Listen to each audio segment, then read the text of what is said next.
The Galactic Council of the Viridian Confederacy considered Earth's admission to be little more than a diplomatic courtesy.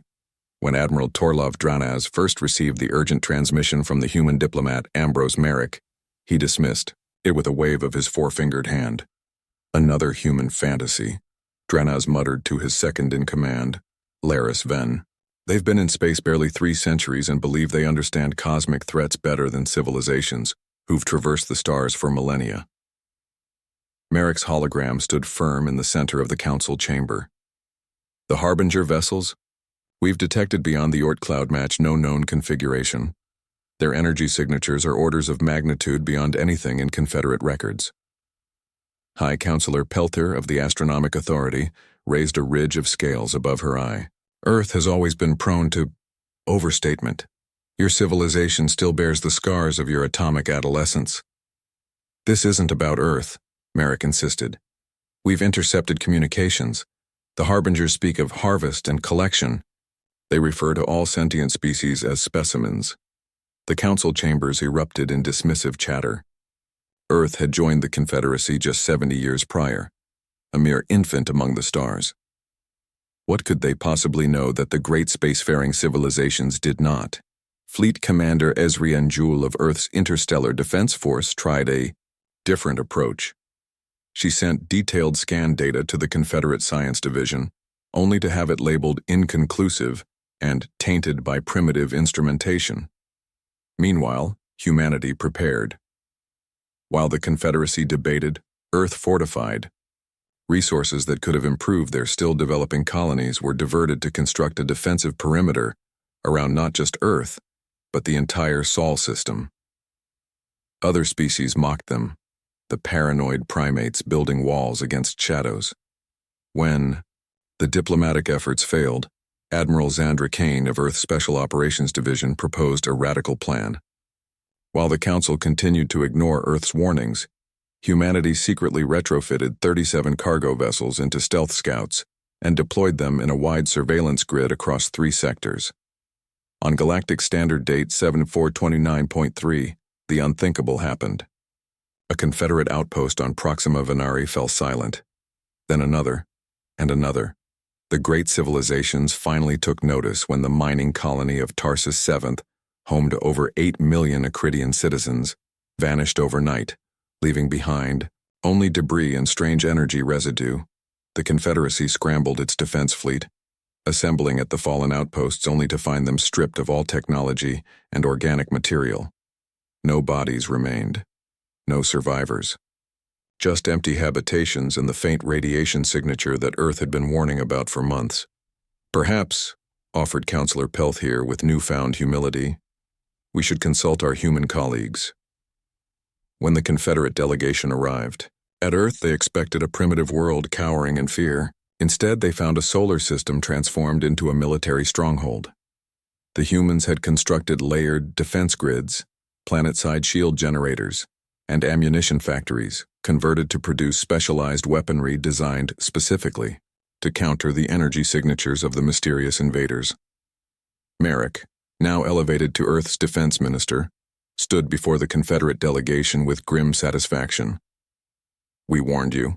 Now we'll help you, if you're ready to listen. As the Harbinger fleet approached Confederate core worlds, Admiral Dranaz swallowed his pride and asked, "How did you know?" Kaney's response was simple. We've been watching the stars since before we could reach them, and we've always imagined the worst, so we could prepare for it.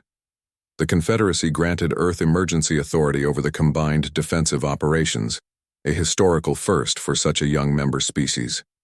Fleet Admiral Kaney wasted no time deploying Earth's stealth scout network to track the Harbinger movements.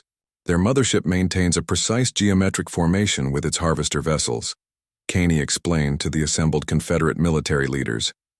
We've analyzed their attack patterns. They're methodical, almost mechanical in execution. Using Earth's intelligence, the combined fleet established a trap in the Cygnus expanse. Confederate warships formed the visible defense line while Earth's specialized combat vessels hid among the debris of a shattered moon, waiting. When the Harbingers arrived, their sleek obsidian ships moved with terrifying precision. The Confederate front line crumbled quickly despite their superior numbers. The aliens' weaponry cut through advanced shields like they were vapor. "Hold positions," Caney commanded, as panic spread through Confederate ranks. "Wait for the mothership." When the massive Harbinger mothership emerged from subspace, a colossal structure that dwarfed even the largest Confederate dreadnought, Earth sprung its trap. 50 stealth ships activated simultaneously, firing specialized electromagnetic pulses that human scientists had designed based on their analysis of the Harbinger energy signatures. For a moment, the mothership's systems faltered. Its protective field flickered, just enough for Caney to give the order. Execute Operation Thunderbolt. Earth's flagship, the EDS Reckoning, broke formation and accelerated toward the mothership, trailing what appeared to be a string of small pods. Confederate commanders watched in confusion as the seemingly suicidal maneuver unfolded. The pods detonated in sequence, creating a cascading wormhole directly in the mothership's path. Unable to alter course quickly enough, the massive vessel was partially pulled into the artificial spatial anomaly, its structure straining against forces it was never designed to withstand.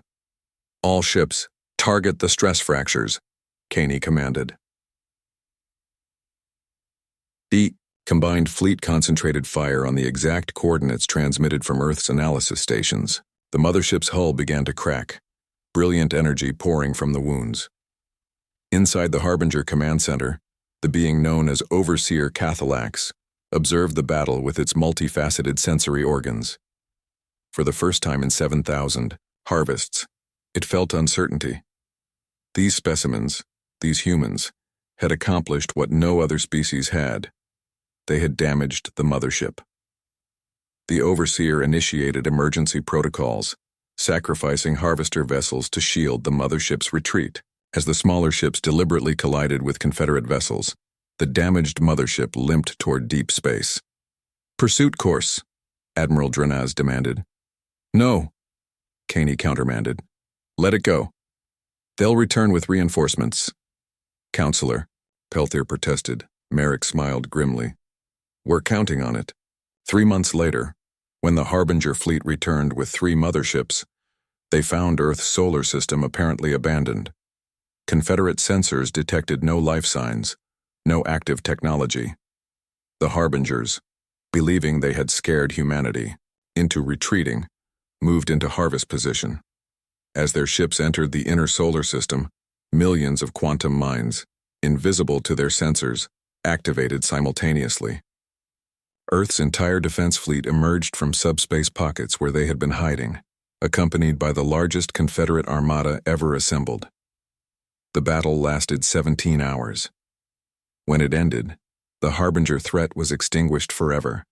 Their remains studied to ensure no future civilizations would face such danger again.